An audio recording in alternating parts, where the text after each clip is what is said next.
Thank you, Don. I would now like to call Dale Patton up, who is the County Commissioner for Cheyenne County, and he'll be our final presenter, and then we'll open up for questions and answers. So, thank you. Thank you, Bill. First of all, I'd like to thank everybody for showing up today because this is a very important issue. I applaud you, Bill Bullard, for a wonderful, outstanding opening and motivation. And if that is not true, you could look back through the demographics of your census, even look back to 2000 census versus 2010, just for Cheyenne County. Unfortunately, the small producer is evaporating like a gallon of gasoline on Main Street in St. Francis on the 4th of July. And along with that is some common sense in our government. But I truly feel part of the issue today that we're dealing with, and I really thank Mike for putting this together because I think this is a very informative message. All you young men out there that are looking at potential careers in agriculture, you know, now is the time, man. You don't need to wait 10 years to try to get involved. And we want to see you being involved in agriculture in 10 years if that's your desire. But the issue, too, that I think we need to look at, I'm very proud of the Board of Commissioners from Cheyenne County. We sent a letter to the EPA. That's kind of like a fly trying to arm wrestle an elephant, but maybe at least we bit him once or twice to give some support to Mike and his endeavors that he's doing with the EPA.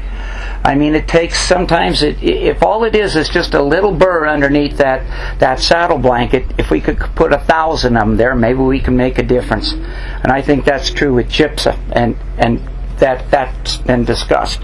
And I would encourage you to definitely get a hold of your representatives. I know in reference to EPA, I did talk with Tim Hulskamp and I talked with Senator Moran, and I tried to ultimately tell them, you know, when it comes down to it, you guys vote on a budget. Probably the best way to send a message to the EPA is to reduce their budget. Maybe they might get a hint. Cut them off. Reduce them. You know, cut them down to bare minimum. Send a message. Grow a set and send a message to those people. You know, I look out here and I see some cattle producers that I know. They have hay storage. Are you guys going to be the next ones the EPA comes and talks to? Because, oh my God, you know, you got nitrates in your hay, and we think, oh, possibly. Are you guys going to be the next ones? I ponder that thought. I really do. If they're going to attack this facility, how long before they're going to attack another private venture? One more notch, just one more notch. And I mean, if you think that seems far-fetched, think back 10 years ago. Think back 20 years ago. You know, agriculture is a backbone of this Midwestern United States.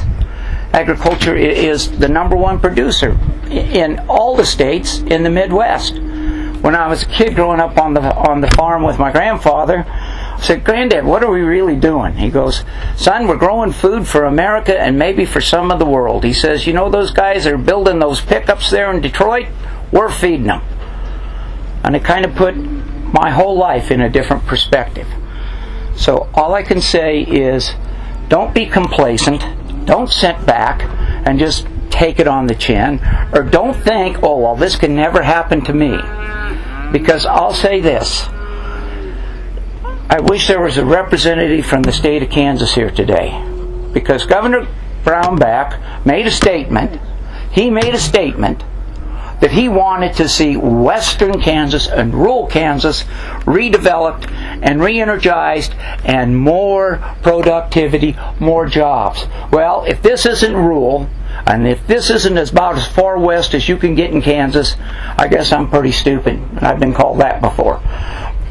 But the plain and simple truth is, okay, we're not getting support from the Obama administration. Obviously, we're not getting support from the great state of Kansas. So I guess when it comes down to it, and this is no reflection on you, Ward, but the whole situation is something that we need to be cognizant of.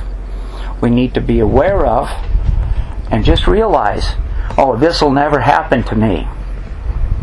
That's famous last words. Very, very famous last words. So once again, thank you very much for coming. Bill, like I said, you know, those demographics, I see those demographics every day I go down to Main Street. Because if you think that the loss of jobs here won't impact Main Street in St. Francis or Main Street in Bird City, you're wrong. You're wrong. If the ag producer doesn't make it in this county, Main Street isn't going to make it. And fewer people just mean less jobs for everything and less services. I mean, it will cut our school district, we'll lose children, we'll cut our hospital. It cuts so many different things. So if you think it doesn't make a difference to you, I'll argue with you to the death you're wrong. Thank you very much. Thank you.